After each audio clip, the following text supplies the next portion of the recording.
Howdy, all you delicious people. I'm here today to view Ninja Assassin. So, the easiest way to possibly explain this movie is it's basically a ninja version of John Wick. We tend to mostly focus on a lot of action in this film, but we have a pretty good story with this character, Raizo, also, where we have to show like the span of this guy's entire life, where he is to go on and be an orphan that is to be taken to Ozuna and trained to be a ninja assassin.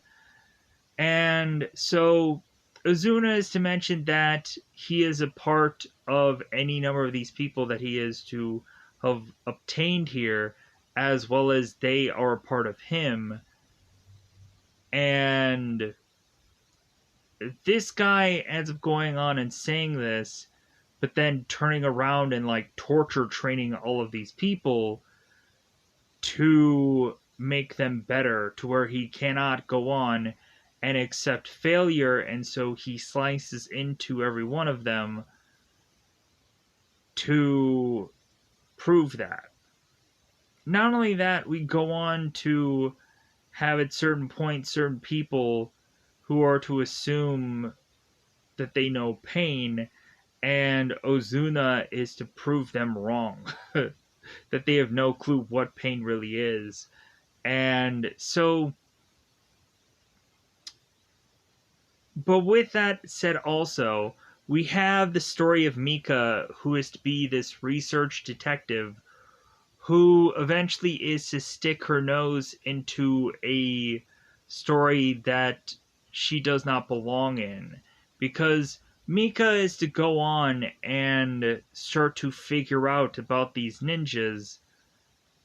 And we have a guy named Moslow that is to really disbelieve anything that Mika is trying to justify here.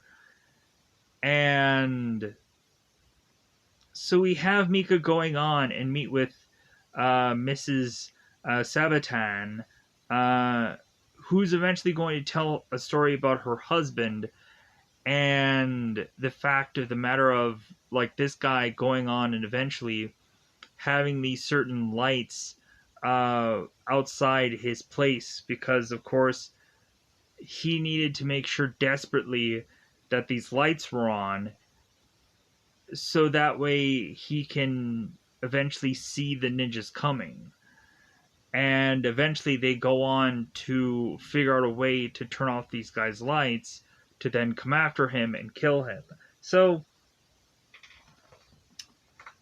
we also have the beginning of this movie kind of break down like the Desperado to me, where we have this tattoo master that is to tell these Yakuza men that he's like, oh my god, there's black sand coming out of this envelope. Like, you guys better be concerned. And I will go on into more specifics about that. But anyways, like, I enjoyed this movie. It was really fun. There are some surprising moments and there's some interesting fight sequences that I thoroughly enjoyed. So, with that said, I'm probably going to go on and grade this movie fairly high, but I'm sure a lot of people will probably go on and probably say, no, I don't like this movie like as much as so and so other things. Um, but I would easily go on and say Ninja Assassin is to possibly be an epic film.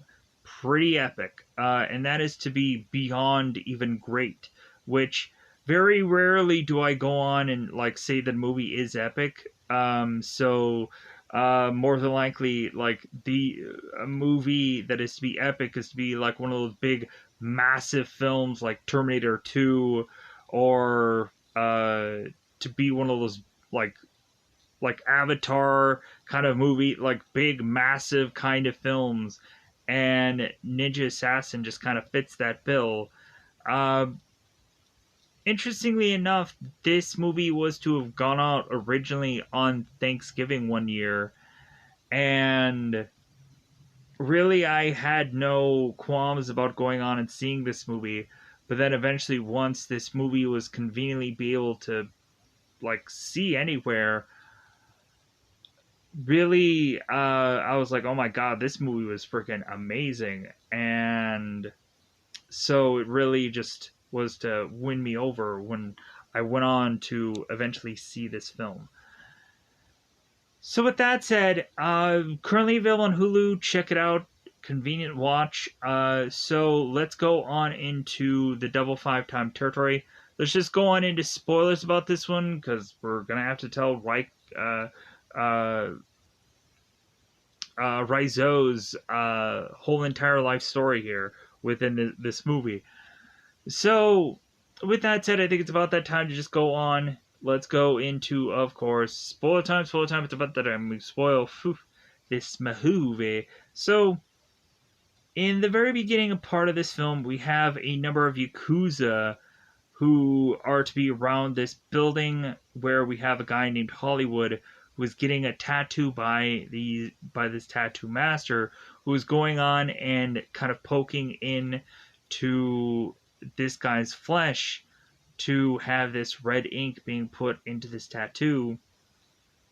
And so we have Hollywood who is going on and trying to take this tattoo, but at some point it seems that Hollywood is to be annoyed with this tattoo master because he feels like he's doing it wrong, or that the tattoo master is to go on and mention it's like, well, hey, like the needle does what it does, but maybe it's just the body that is to be rejecting what the needle is trying to do, and Hollywood is to be kind of like, what did you just say, tattoo master? Like, you know what? If I didn't need you to finish this tattoo, I would go on and kill you. So, come to find out, one of these Yakuza is to bring in this envelope with this black sand, and the tattoo master is to have dropped his needle, his thing kind of poking into this person's body, and is to go on and mention that he at one point before had been amongst ninjas and they had stabbed him into the heart, but coincidentally his heart was on the different part of his body, and that had gone on to save him. And so the tattoo master is to reveal upon his chest this old wound that Hollywood is to look on and say, like, oh my god, like, is that a ninja that's upon your chest? And the tattoo master is kind of looking like, like, you should have not gone on and and made jokes about this kind of thing, as these guys are laughing because they're like, ha ha ha, like, yeah, like, it's a ninja, like, I'm sure a ninja's gonna come after us. So all of a sudden that ends up coming quite true as we go on to have one of these ninjas chop off one of the Q's head, and now we start to see these people who are trying to grab their guns, try to defend themselves, and so we have, of course, Takahashi with their ninjas are going on to murder all of these Yakuzas, slicing and dicing through them, and we get to a point where Hollywood is to make it back to the tattoo artist and is to have his guns, and one of the ninjas go on to slice both of these guys' hands off, and so everyone is to get killed here. And once we go on to the tattoo master, we have, of course, Takahashi that goes on to kill this man himself. So that sets that up, and that covers that. So we turn around to find that Ozuna is to adopt a number of orphan kids, and every single time he brings one kid into the fold, he then is to have all the other kids welcome that kid, whoever it is. In this case, we have a kid named Raizo who is to be welcomed into the fold of things, and we end up having to show every training session that Raizo is to go into, as Ozuna is to be watching over him. So we have at some point that Raizo is to go on and battle with this other young kid to basically the death, to then take this kid to then be trained. And so what happens is Raizo eventually goes on to do this training where he's trying to sneak into this hallway, and of course the hallway creaks, and Raizo ends up having to pull back his feet and get them to be slapped with this whip or this stick, and so maybe it's a whip stick. And so Raizo all of a sudden has quite a bit of blood upon his feet. And so we have a girl named Kiriko who goes to put medication upon this kid's feet for him to stop crying from the pain. So we have Raizo and we have Kiriko who become fast friends as they're going through this horrible training. So Raizo eventually continues to go through training where at some points he is to have to fight Takahashi. It seems that both of them end up fighting a lot. But so Raizo is to have all these like kind of balls that are kind of swinging around that Raizo and Takahashi are fighting through, and what ends up happening is Takahashi ends up smacking one of these balls to hit Raizo in the face, and so Raizo ends up falling, and so Yuzuna is to ask Raizo, it's like, hey, do you think that that's pain? Like, you don't know what pain is. So we have Azuna that ends up adjusting Raizo's ribs and ends up going on and like shifting and like putting his hand into this guy's ribs and kind of lifting them and shifting them, and maybe even shifting some organs and so on and so forth. So Raizo is to fall to the ground in agony, in pure agony here. And so Uzuna is to tell him, like, well, hey, if you survive the night, then like you'll never feel pain again. So we have Raizo who goes on to start to control his breathing, and the very next day it seems that this Raizo is to go on and seem to make it past the night. So Raizo is to also be trained by Ozuna to go without seeing, and that every other part of this guy's body will eventually go on to uh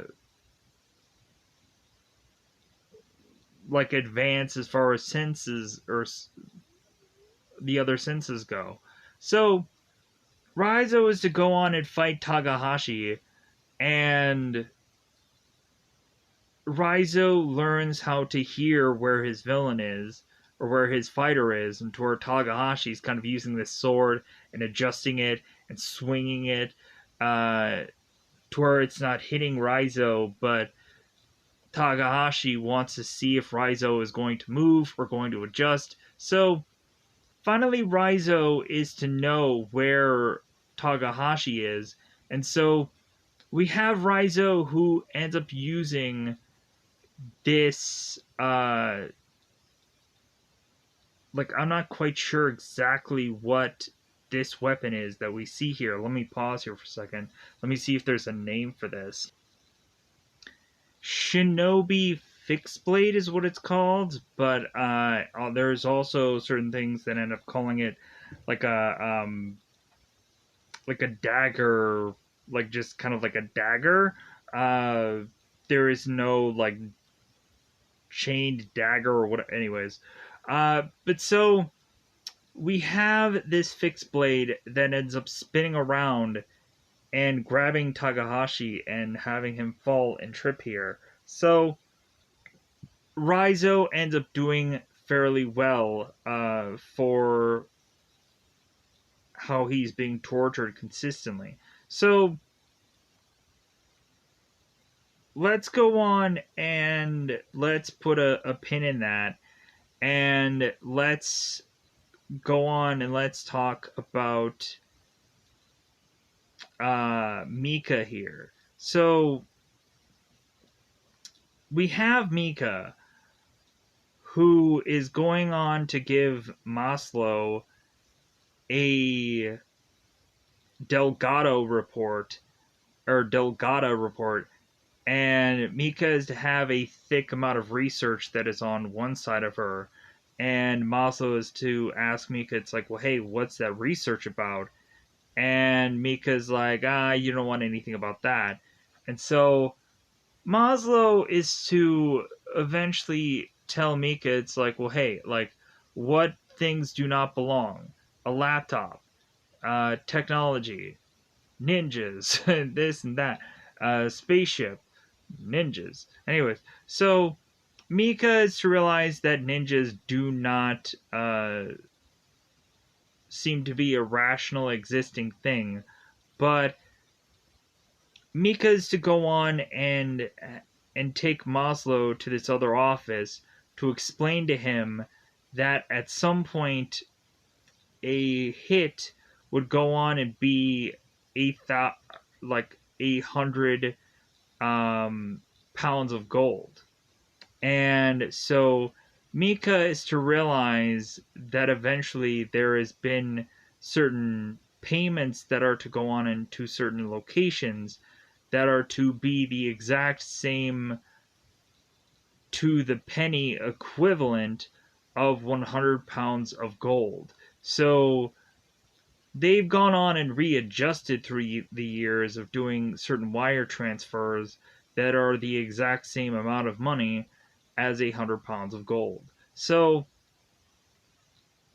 that Maslow is to have to see here that there has to still be some kind of syndicate out there that is going on and getting these payments. So we have Raizo, who makes his way to this apartment, and Raizo's landlady is to mention that she, of course, had to go into Raizo's room because I guess there was a heating problem. And this landlord had mentioned about, like, well, hey, like, Raizo, why do you have all this luggage? And Raizo is to mention that his father is very sick and that he may be leaving soon. And so Raizo is to look through his apartment to double check if anything was taken from here, like the part where he kind of puts down this one piece to find that there's swords there, or he ends up kind of opening this one drawer to see all of these ninja stars, and so on and so forth. And so we end up seeing training sessions that Raizo goes into where he takes these ninja stars and starts flinging them onto these pieces of wood, where every ninja star ends up perfectly hitting all of these pieces of wood. And we also have Raizo, who is to eventually um, press himself against these metal these metal spikes to, I guess, eventually like some people would go on and like lay on glass. Like, I guess what Raizo is doing here, he's basically making his body uncomfortable or pushing himself to the limits to where it can possibly hurt him. Like, of course, he has known Ozuna to do the exact same thing. So Raizo goes on to make it to the laundromat, where he meets up with some pretty woman that is to eventually ask if Raizo can help her with uh, folding, of course, this bedsheet. And we have Raizo that is asking what clan she's from and why she made her way to Berlin. And this girl's like, "What are you talking about?" And Raizo's like, "Come on." So this girl tries to fling this bedsheet and slice into Raizo. Doesn't work out that well. So eventually Raizo goes on to fight this woman. And eventually, when the laundromat manager ends up going to see what is to go on between these people, we come to find out that this pretty ninja is to be in the rinse cycle because she is to be in this machine, and the blood starts pouring out of this this washer. So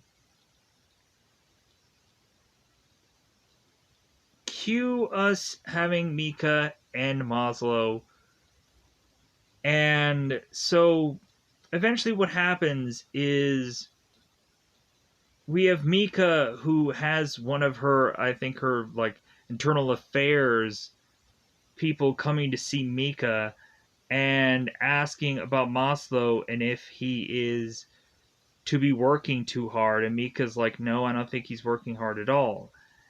And this internal affairs guy is like, "Well, like, I think he may be going on and working too hard. Like, I think that maybe there might be trouble at home or something like that." And Mika's like, "No, I don't think that that's going on at all." And then he's like, "Oh, okay, all right. Well," so so Mika is to tell Maslow what had happened, and Maslow is like, "Yeah, I don't know who like you're ticking off by getting this researcher or starting to question these things, but like this is some like bigger things beyond us that we've kind of realized here." And so like Maslow is consistently telling Mika to kind of like tiptoe her way into researching more of this stuff. But then Mika just goes on to eventually meet with Miss Misati, and we have Mika who goes on to find out that Raizo had tried to help this couple, and that's what leads to now Mika realizing that maybe she should try to figure out a way to contact um, Raizo here, because it seems he is to uh, be the important X factor here, um, or somebody that she can possibly get some information from. So now let's go on and talk more about Raizo's past. So Raizo is to eventually see a girl named Kiriko, and Kiriko is to undo what Ozuna is to teach people. And so Kiriko is to try to um, kind of snap some of these things that are holding up this tree. And I think that these trees are actually bonsai trees. If you go on, you watch like Karate Kid, same kind of trees. So we have Raizo who's seeing Kiriko doing this, and he's like, "Hey, you shouldn't go on and do that." And Kiriko is saying like, no, like the tree like is to need to grow on its own, and because a tree has a heart. And Raizo is like, how does a tree have a heart? And it's like, well, everything has a heart. And Raizo is like, well, I don't. And Kiriko's like, well, of course you do. So Kiriko ends up listening to Raizo's heart, and is to mention to Raizo that um, she ended up talking to his heart, and so it ended up saying that uh, Kiriko said that it was nice to meet Raizo's heart, and Raizo's heart said thank you, and to tell Raizo that he misses him. And so Raizo is telling Kiriko, it's like, you are such a liar. And so Kiriko tells Raizo to kind of hear her heart, and so Raizo does so. And as like before he starts to kind of look around to kind of see if he's going to be in trouble. So Raizo is to hear this girl's heart, and so eventually what happens as Raizo is kind of to go on and do everything swimmingly, we then turn around and have Kiriko, who is to eventually defy Ozuna at some point, and Ozuna is to give Kiriko this dagger and to tell her to cut into one of the students, or one of the orphans, because they need to learn from their failure. And so Kiriko refuses and drops the dagger, and Ozuna picks it up and slices into her face. So finally Kiriko is to also be held in this kind of this bamboo cell without water or anything like that, and has to consistently stand up. So we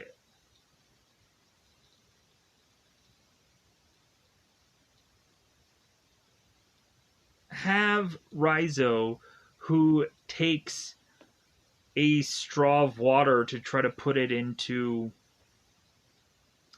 of course, Kiriko's mouth. And Raizo is going on to tell Kiriko, it's like, I told you, like, I warned you. And Kiriko is like, yeah, I know, but, like,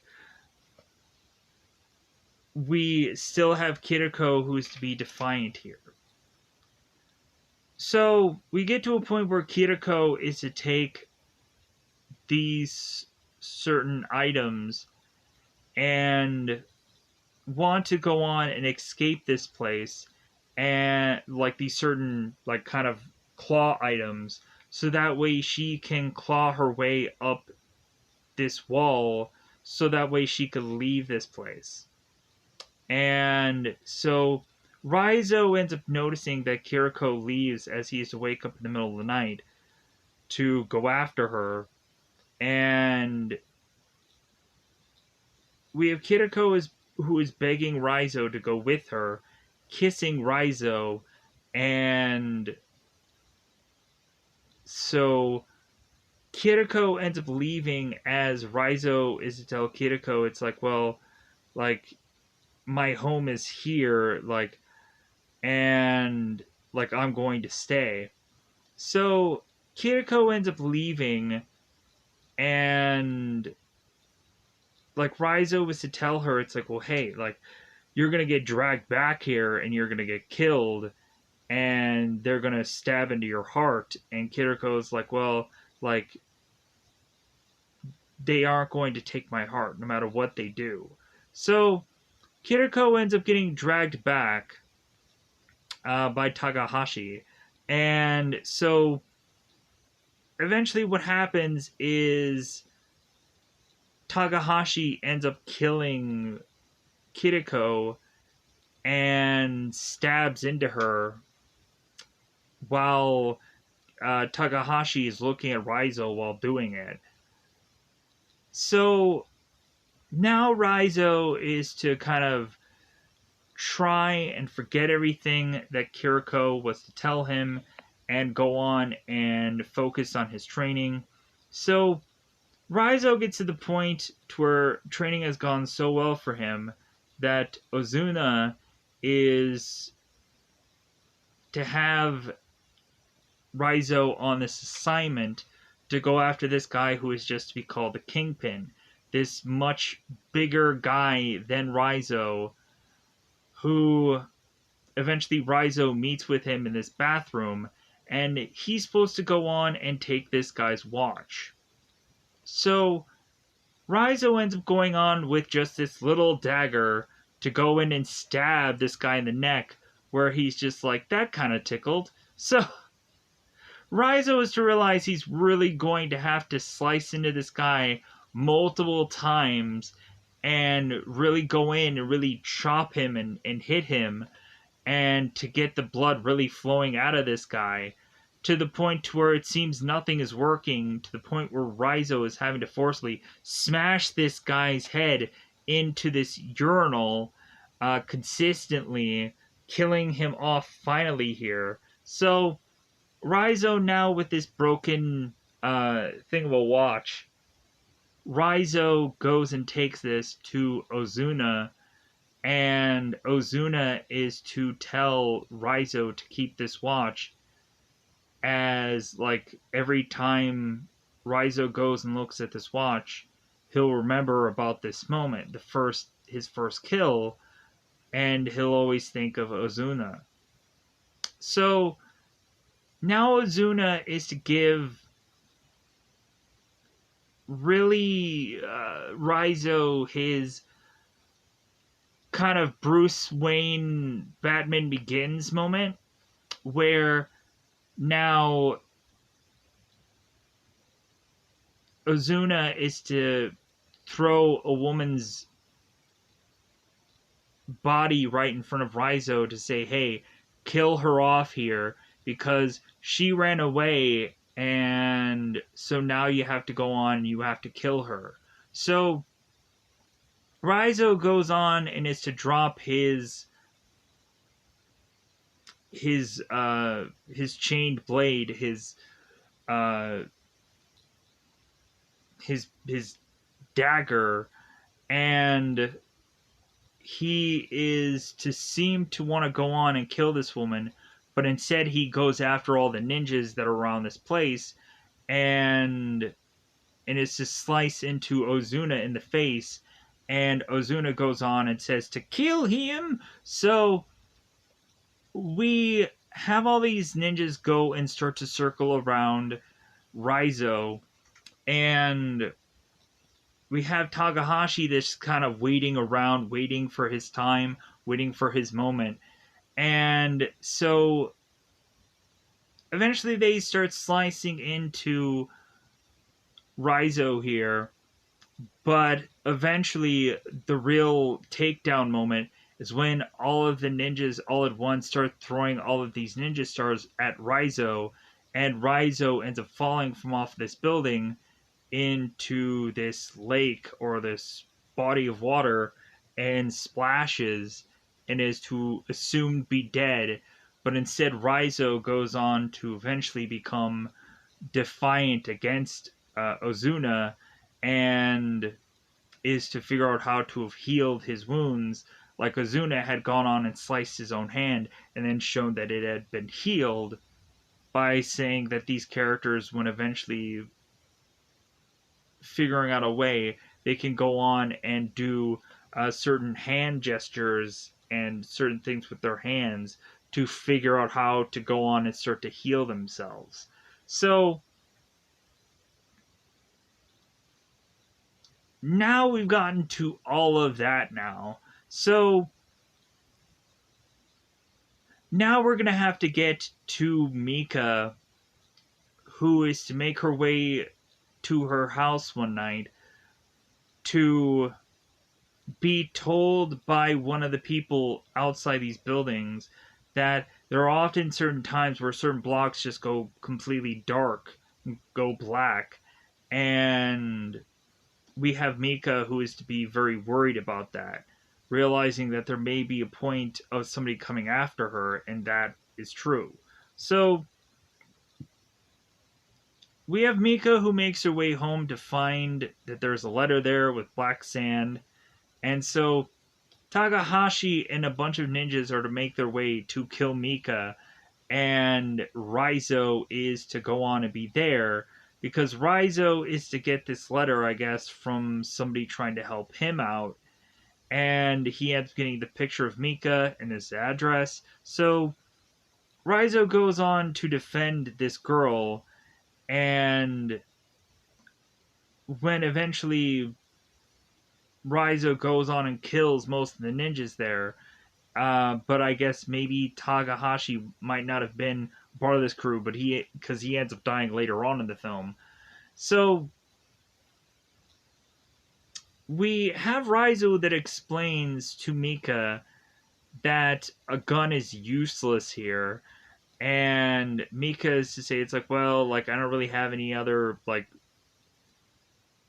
training skill besides like one session of like Taibo, but that isn't really going to help me out here. So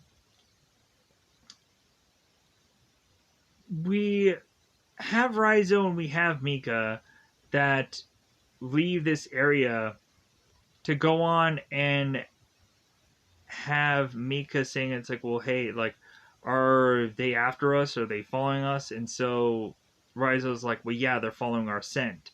And she's like dogs? And he's like, no, like wolves. It's like, what's the difference? So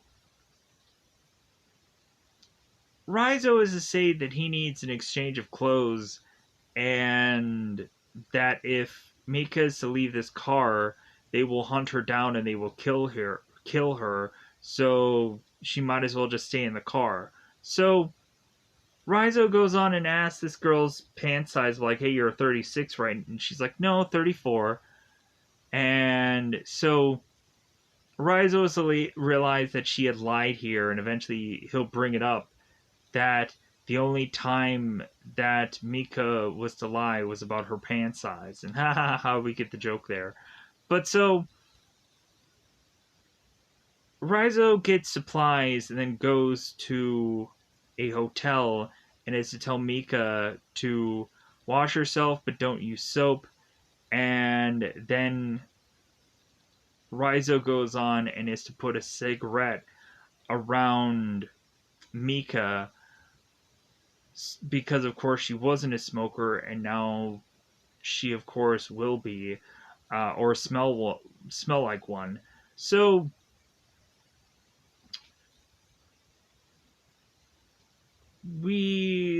pushing on here. So I'm trying to think where the next step of this movie goes into, and so eventually what happens is Raizo goes on to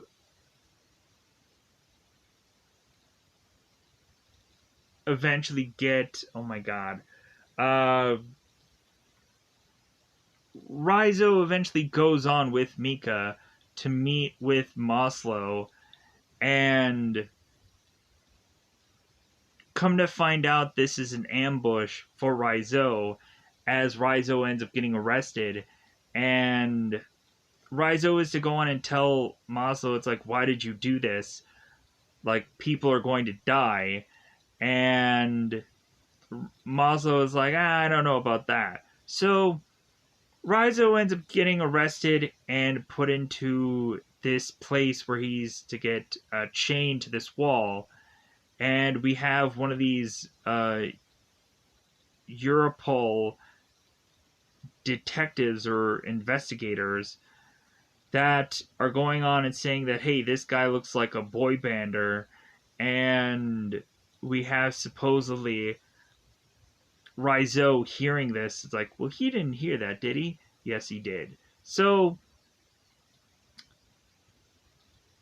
we have Maslow and Mika, and Maslow is to want to talk privately with Mika and is to have a conversation about insubordination.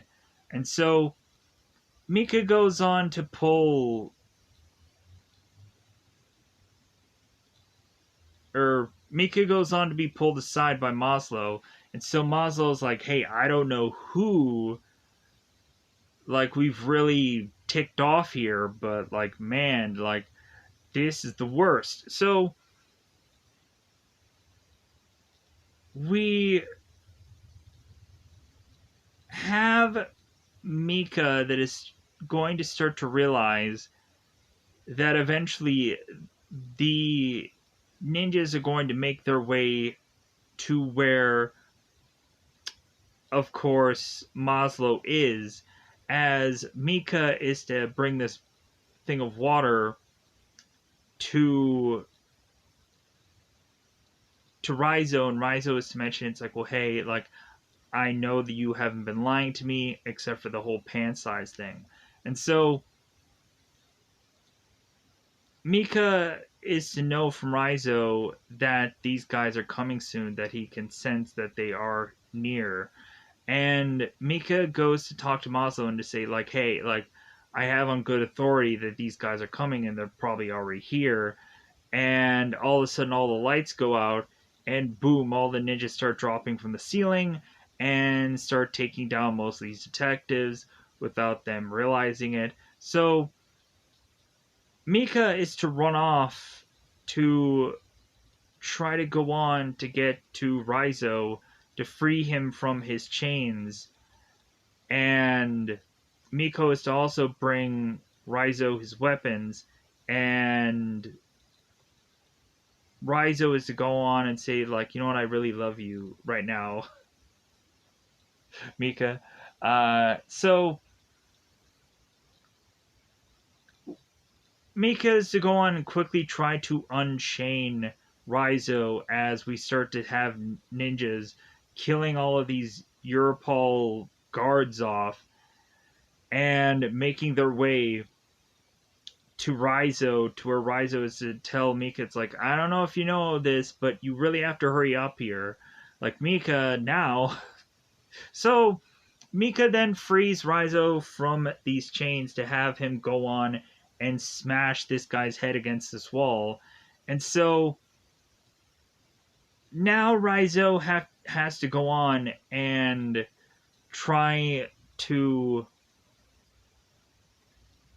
dispatch all of these ninjas all on his lonesome, as Mika is just to haul her butt to this parking garage where she's to get into her car and try to just run all these ninjas down and have all these ninja stars upon her car.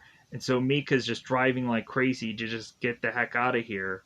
So Raizo is to start to get like sliced and diced through a number of these ninjas, and then Raizo goes on to eventually start to get ninja stars that start to ping and hit him,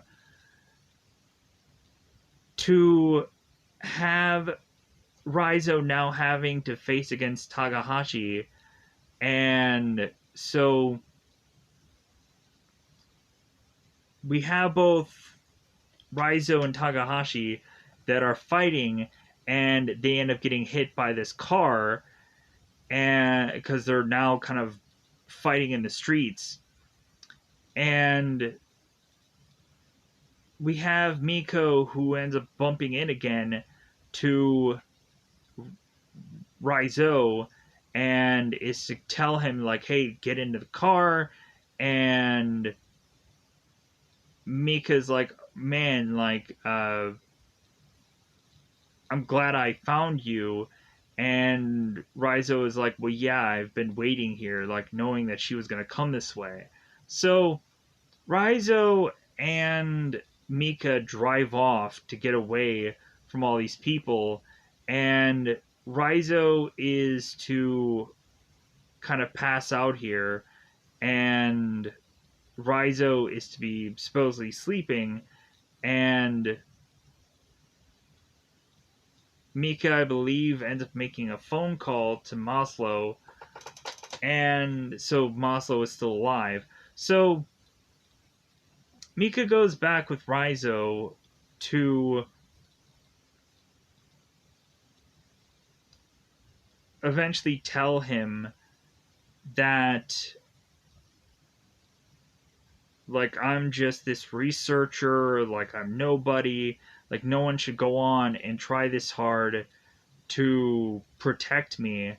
And so Raizo ends up getting this tracker being placed on his body, and so Maslow is to go and track down this tracker because Maslow had uh, given Mika this tracker. So by the time that Maslow gets there, at this point, we already have Takahashi and all the people, all the ninjas, grabbing Raizo and taking him to Ozuna because really Raizo here is not going to give them much of a fight. So Raizo, during that whole entire time that he's being shipped to Ozuna, we have Raizo who is trying to consistently try and heal by meditation and whatever to try and heal his wounds. So we have Raizo that makes his way to Ozuna, and Ozuna is to mention to Raizo, it's like,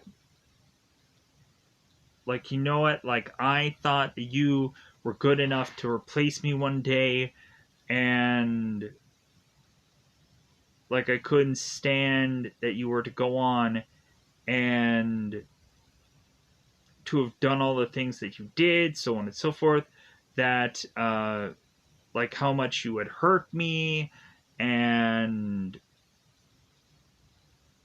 we of course have Raizo. It's like, well, why do you think I did it?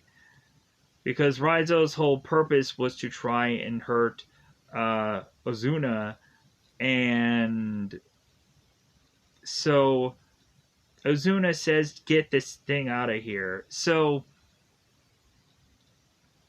Raizo ends up getting tied to this totem, or to this kind of this thing that is to be holding this kind of, like, God, what would be the perfect word? Uh, this stand, let's just say. So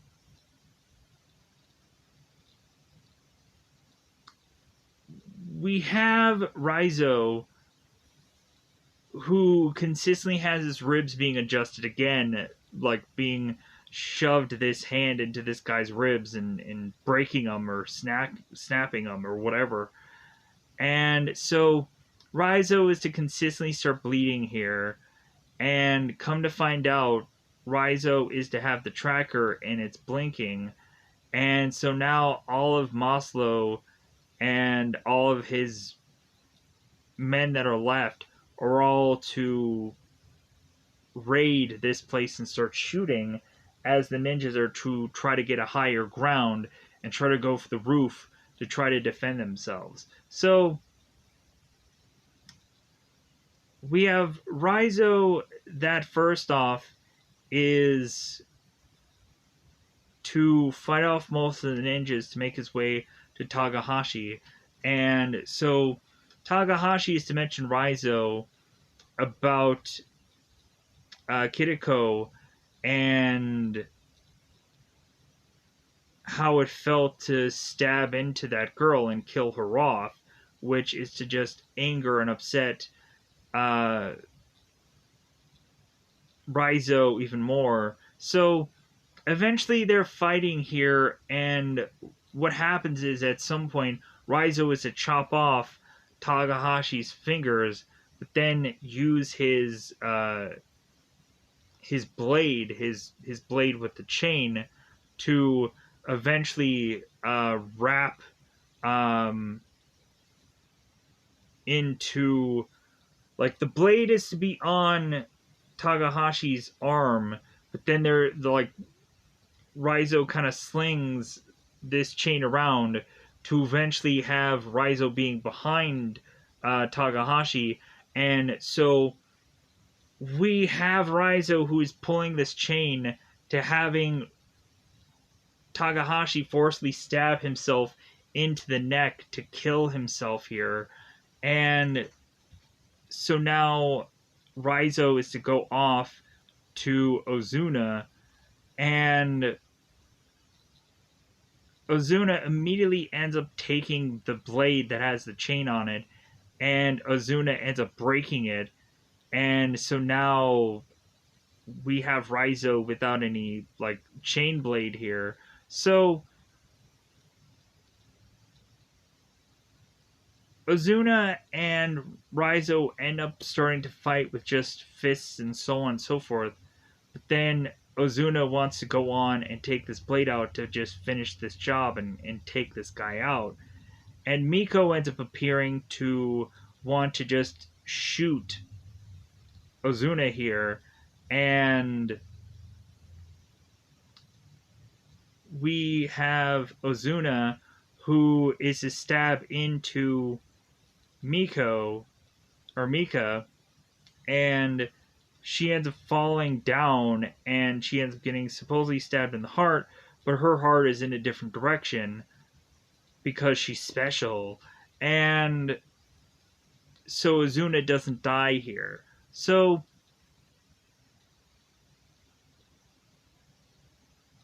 we have Raizo who ends up knocking Ozuna down, stabbing him into the shoulder, and then taking the blade and then, like, kind of popping it out and then pulling the blade back out of Ozuna, and Ozuna ends up falling over and ends up, of course, being killed here. So we have Raizo who brings Mika out to the medics for her to get taken care of, and that's when, of course, we find out that Mika's heart is special. So, because it's in a different direction, it's in a place that people wouldn't think it is. So, excuse me, we're at the tail end of our day, I apologize. So, Raizo was to tell Asuna that when Raiko finally does go on and kill Ozuna, that the first breath that he takes after killing him will be the first breath of his life, and that eventually we then turn around and have Raizo,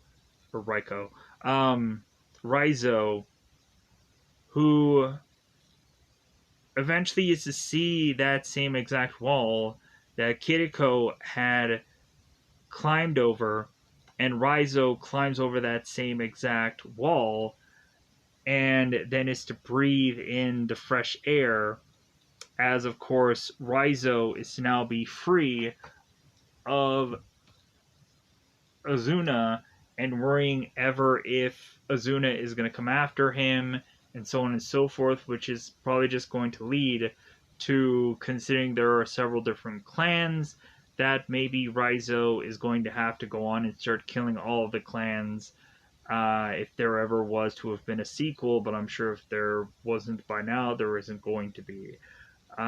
This movie was great, though. I liked it. It's one of those kind of hidden gem things that eventually nobody really heard of, but then stumbled upon this movie one day and I was like, oh wow, this is a really great movie, surprisingly. So with that said, hopefully I covered most of this movie, but eventually there is some technical stuff that I didn't cover much. Plus, a lot of the Maslow Mika situations is like it gets very muddy and very confusing. It seems like all of the conversations are all the exact same thing, or they sound very familiar.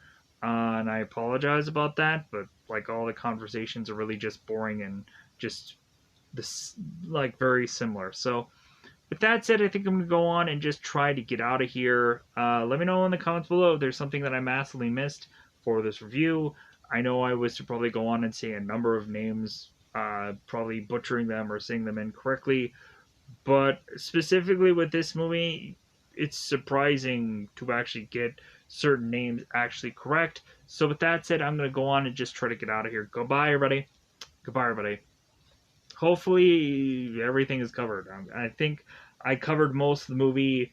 There might have been a moment somewhere where I might just second guess myself and be like, "Oh yeah, I forgot about this." But I feel good enough about this one that I kind of went on and try to explain as best as I can what rolls out of this film. So, bye everybody. Bye everybody.